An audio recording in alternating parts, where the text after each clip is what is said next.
Hello, everyone. I'm your host, Akili Brown, and welcome to Backstage Takoma. Tonight, I'm joining you from the galleries at the Takoma Park Community Center for our newest show, Stylized Notions. Stylized Notions is a very energetic show, which consists of mainly illustrators, cartoonists, graphic artists, and a few others mixed in there. But tonight, I am going to start off with one of the, would I refer to you as an illustrator or cartoonist? You could, yeah. Okay. I'm going to start off with Mike Guy, who is an illustrator and a cartoonist, but the work you have in the show is predominantly wire work. Can you talk to me a little bit about that wire work? Of course. I studied fiber arts in college, and all the paintings I do are one-line drawings that then turn into full paintings. For the show, I exhibited in March and was asked by Shanti, who is the gallery coordinator, to do some work that was 3D. The 3D work I have up right now is based on the similar drawings I do. I work in DC. I take the bus every day, take the metro every day. And I'm trying to figure out how to view people as they move past me quickly. So the works that you see in this exhibit are 16 or 17 works that use the very quick view of a person as they pass by me. All are used with a single line, and the portrait I create is very, very quick. So I'm hoping to capture, as people walk around the exhibit, I'm hoping to capture the quick movement of a person. You can see them from a certain angle, but not from another. And I'm hoping that the viewers have a chance to see someone for a little bit and then hope they see them for a little longer. So is it fair to say you're capturing like that person's essence? Is that a... I really hope so. The work I do is based in fiber arts. I studied under Fuyuko Matsubara, who is a fiber artist that I really aspire to be like. The other work I've done around DC based around mural work. So I've done work with Three Stars Brewery. I've done work with Madam's Organ. I've done work recently in Southeast with children's centers and things, and I'm hoping to produce more mural work. But the 3D work that I'm doing here, is a nice sampling of the things that I'm able to create on walls with spray paint and other materials. Yep. And is there a name for this particular style, or is there? Yeah. So the silk paintings that I do are also unilateral.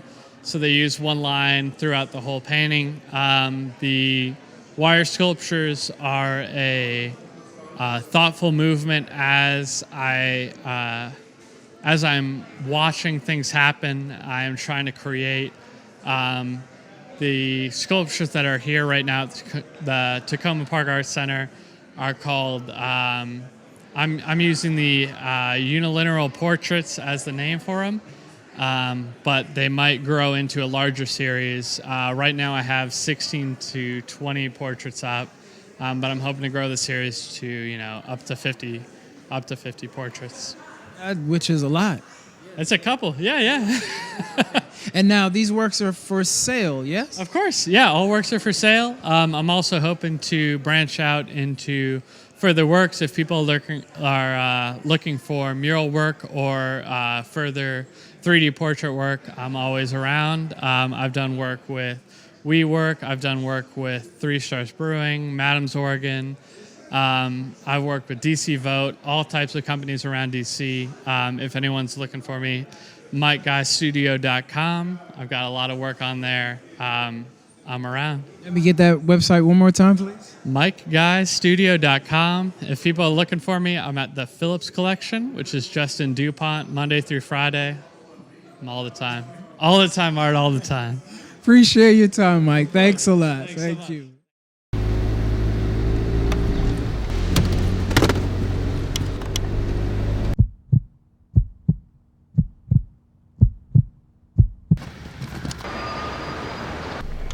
Got it.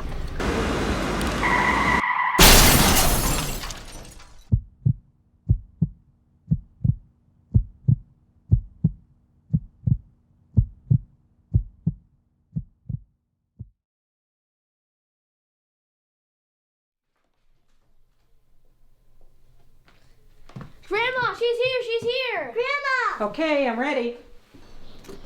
Hi, I'm Jackie. I'm here to pick up Mrs. Johnson. Hey, Mrs. Wells, she's ready.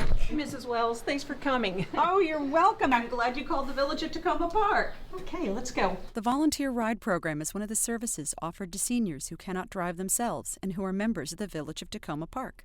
The request for driving can be for doctor's visits, for shopping trips, or for social events. Regional rides are provided as long as volunteer drivers are available.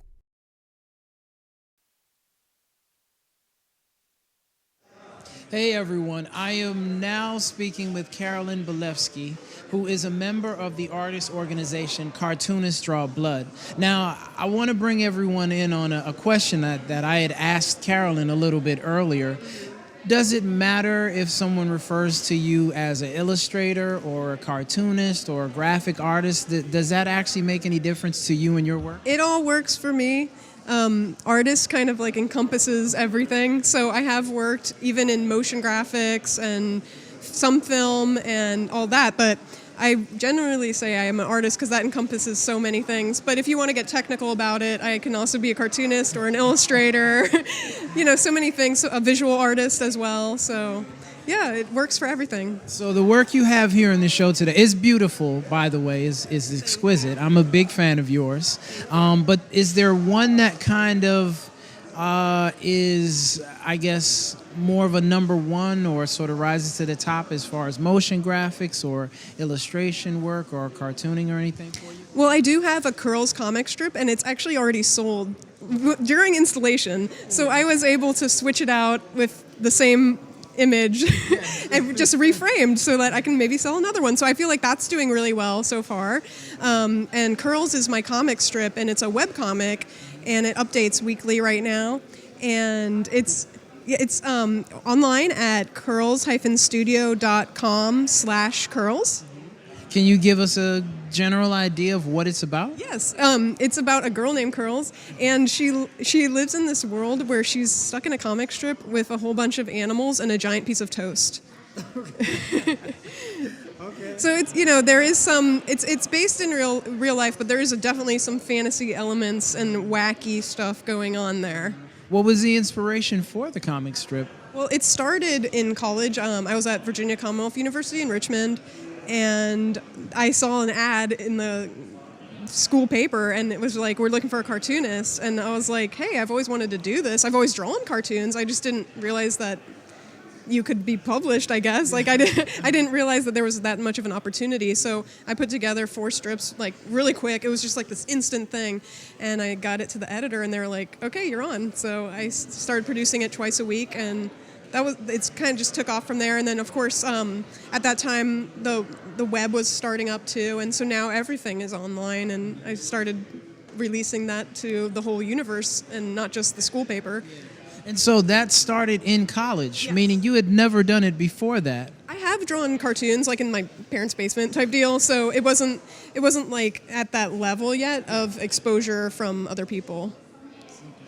So now I also wanted to ask you about the artist collective, Cartoonists Draw Blood. Yes. Can you give me the backstory on that name, Cartoonists Draw Blood? Definitely. So I am actually a member of National Cartoonist Society, and it's a professional organization of all cartoonists all over everywhere. And we have a DC chapter. So there's all different cities and different chapters. And the DC chapter, I started becoming the co-chair. And I'm now actually the chair as of, I guess, this week. And so I was like, let's think of fun projects we can do. And I was like, man, maybe we could do a blood drive. How cool would it be to do a blood drive with the Red Cross and call it Cartoonists Draw Blood? Because the name's kind of fun too. And so every year we have it around Halloween. And it's a traditional American Red Cross blood drive. So we're not going to be poking you with our pens. You're going to actually be taken care of by responsible people who know what they're doing. And it's a traditional blood drive. And then afterwards, the donors come and meet a whole bunch of cartoonists, and we'll actually draw for you. whatever, if you want a portrait or whatever you'd like. We get a lot of great requests for people, so it's our way of like giving back to the community, saying thank you for donating blood. And we've done 3 or 4 years of this blood drive, and saved the last number I heard was over 120 people's lives from doing the blood drive. So it's pretty cool. And so our next blood drive is actually on October 29th. It's a Saturday, and it's right here in Takoma Park at Seekers Church, right near the Takoma Metro.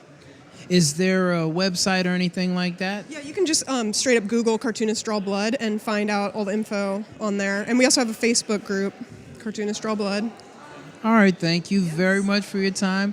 Congratulations on the sale. That means the other artwork is for sale. Yes. Okay, all right. It's all for sale. You heard it, guys. We hope to see you here. Thank you again. Thanks.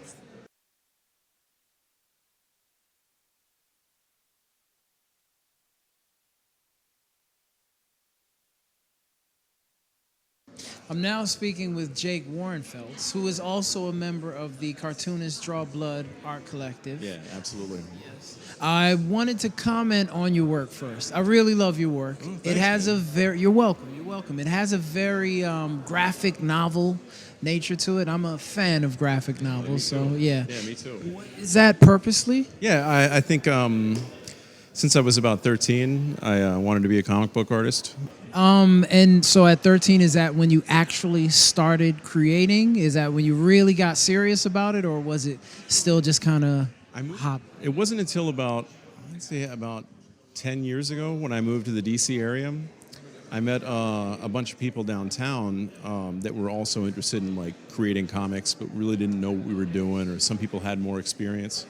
We formed like a co-op group in DC called the DC Conspiracy. It was just a monthly meeting for everybody to bring whatever they're working on to show other artists, talk to writers, talk to different creative folks.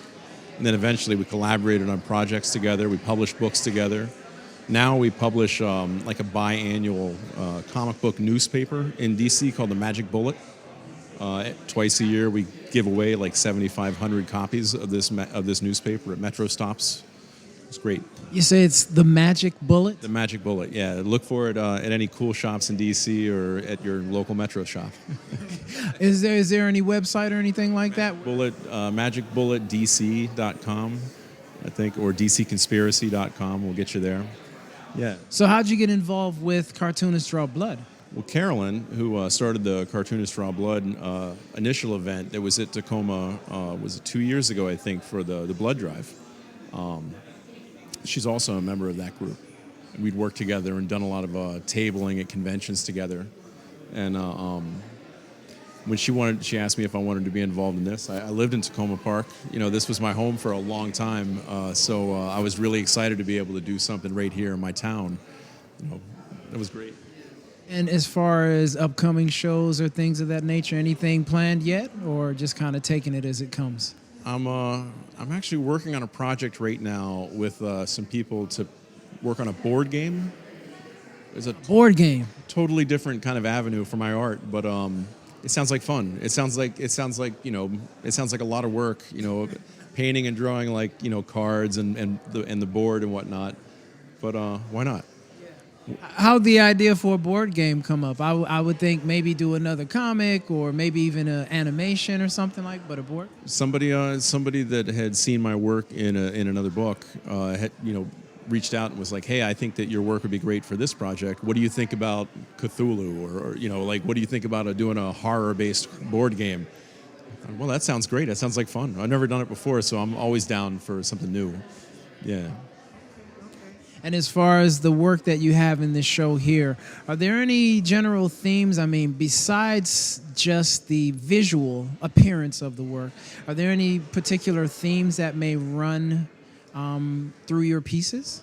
I ride a motorcycle, and my dad is a big hot rod fan. So I kind of grew up under the hood of cars and at a lot of car shows.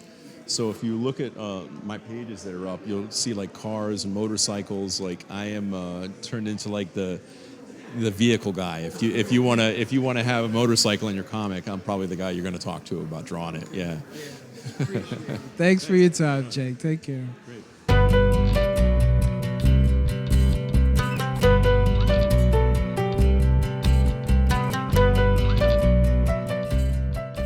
Hey, Akili, what are you doing? Taking a selfie with the trash?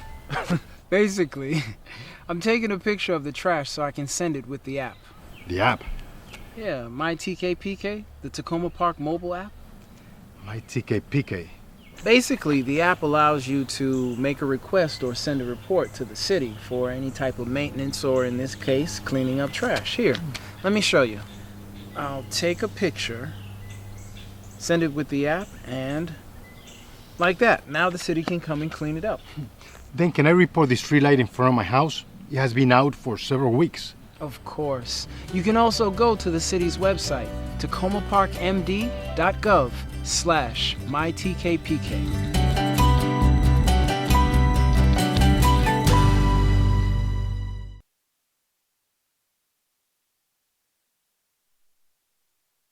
Hey again, everyone. I am now speaking with cartoonist William L. Brown. I have to say, William, one of the things I noticed when I took a look at some of your work in this particular show was the stream. It felt very, for lack of a better description, very prolific. Not to say anything against any of the other artists here in the show, but it felt like one long cohesive unit. Could you speak to that? Well, partly because they were limited to only three pieces each, or 3 or 4. And my show was pretty much a retrospective of 23 years of cartooning that I've done with the Citizen Bill comic strip, or cartoon feature, I guess is the correct word. And I've been producing one a month for 23 years, so that adds up to a few. Those of you who can do math can figure that out. And also very editorial in nature. It felt like a bit of a newspaper, or for those who know, a mock-up of even a news broadcast, possibly. They are editorial cartoons, and there was a cartoon that came before this called President Bill that I developed as an idea for a book, and then I was told I should do it as a weekly feature for a magazine, a newspaper, and City Paper in D.C. Bought the cartoon, so I produced that, and it was a fantasy of a person like a typical Takoma Park resident becoming president of the United States, and it was pretty much the same characters as you see there, and that ended after about 4 years, and then the local publisher of the Takoma Voice, Eric Bond, asked me if I would like to do a feature for Takoma Voice. So I did, and I used the same characters, and it was pretty much the same family, and only it was more, instead of finding a way to make fun of national issues, it was on local issues. And a lot of, not just politics, but cultural and political. Now, are we speaking, when we say local, are we saying local as far as the overall D.C., Maryland, Virginia area, or are we talking about Takoma Park local? We're talking about Takoma Park. Yeah, there are a lot of definite references, and I actually a lot of the early ones were very specific about events that were going on at the time, or elections, and I didn't put a lot of those in because they're a little obscure now. But at the time, they were a commentary. So could you tell me a little bit about your background as an artist? When did you begin? What are some of your other pursuits? Well, I always liked to draw, and I got into graphic design in my 20s. And was this something that you went to school to study, or you just kind of picked it up through? I picked it up at first, and then I got to a point where I realized I needed to go back to school. So I went back to school in my 30s. I went to Virginia Commonwealth University School of the Arts and got a BFA. And then when I came out of there, I realized that what I really wanted to do was be an illustrator. So I became an illustrator, and that's pretty much how I earned my money for the last 30 years. And but I was also still interested in cartooning, and so that's when I developed that idea for the City Paper, which I started about 30 years ago, and then that became the cartoon for the Takoma Voice. And as far as projects in the future, do you have any idea of anything you want to work on next, or is it too soon to say? I'm always working on ideas. The problem is having the time to do them. And I do have some things that I'm working on. I've done a lot of a small number of pages for the comic book that's put out by this group here, the cartoonist group. Actually, that's a subgroup. The newspaper is Magic Bullet that gets put out like 4 times a year, and it's a tabloid-sized newspaper, and I have a couple pages in there every once in a while. So folks can find you in the Magic Bullet. They can sometimes, yeah, they can sometimes. Okay. Right. Thank you for your time, William. Right, really thank you very much. appreciate it. Right, thank you.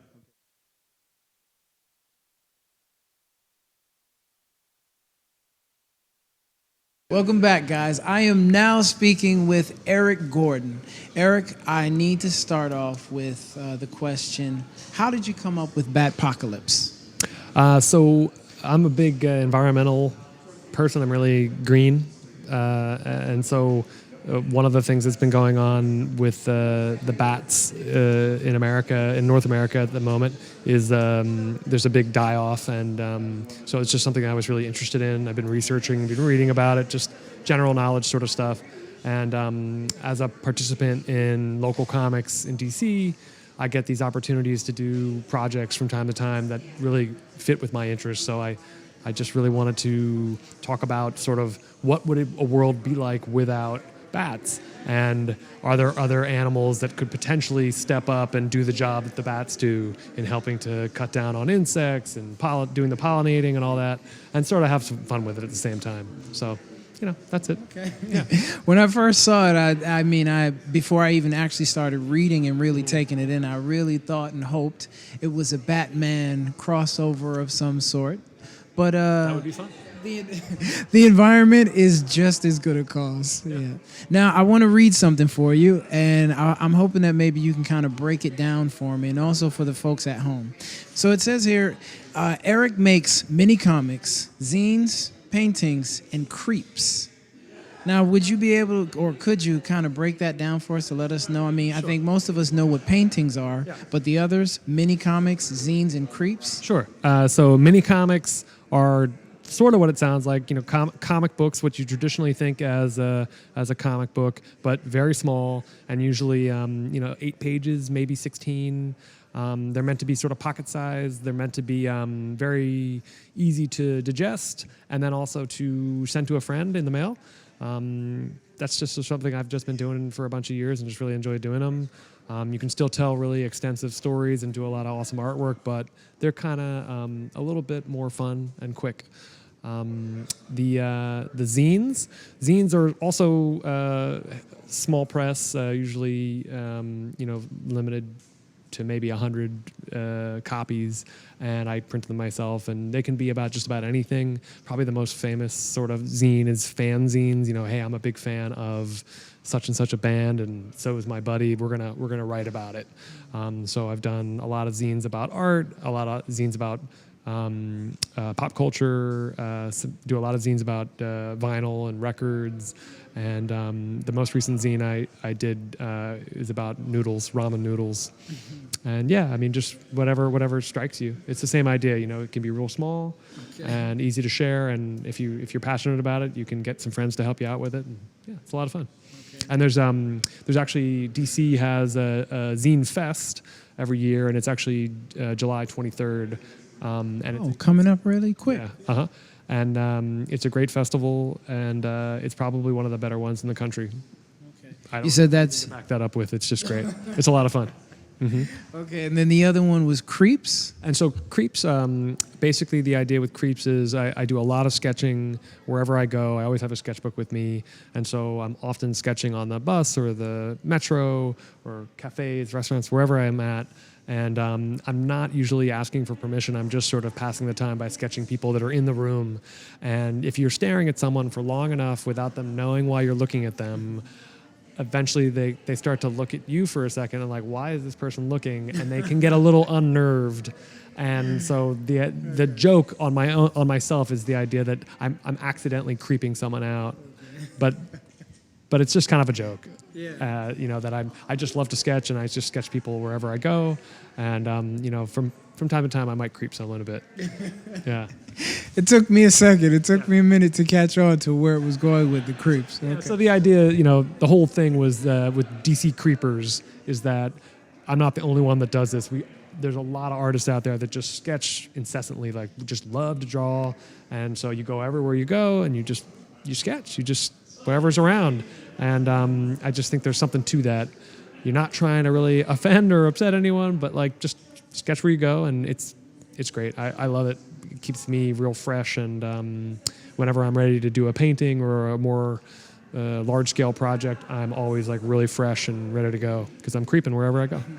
And so when it comes to DC Creepers, is this a new, still very young organization, or has it been around for a while? So DC Creepers, the concept, debuted in 2009 at Artomatic. It was me and a friend had been doing a lot of these sketches, and we wanted to do more elaborate paintings and presentation to kind of talk about this idea. I'm really officially the only DC creeper at the moment, but I mean, I don't really think it's something that I own. I really like it that other people are embracing the idea that just go where you're going, but always have a sketchbook with you and always feel comfortable to sketch people, things around you, and just to be honing your talent, to be going quick, because it kind of gives it that sort of fresh energy, and to not get so stagnant or I think for me the idea of the quick sketch is that you're not getting too sentimental. That you don't know how long the person is going to be sitting there. You don't know how long until they're going to get off at their next stop on the metro. You don't know how long until someone stands in front of you when you're sketching. So you got to go fast, and that's kind of fun.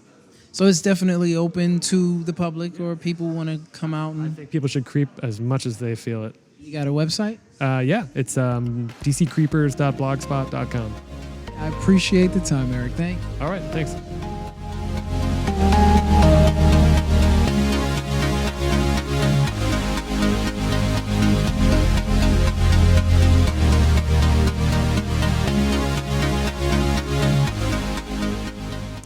So guys, that brings us to the end of this episode of Backstage Takoma, but just a reminder, you guys have a lot of time to come out and catch this show. The name of the show is Stylized Notions, running from July 7th to September 4th, 2016. You can find it at the galleries at the Takoma Park Community Center. The hours of operation, Monday through Friday, opening 8:30, normal hours of operation for the Takoma Park Community Center. But it's a really great show, really great artists. They put in a lot of work, so we hope to see you guys here during the week, on the weekends. That's it for this episode of Backstage Takoma. I'm Akili Brown, and I'll see you next time.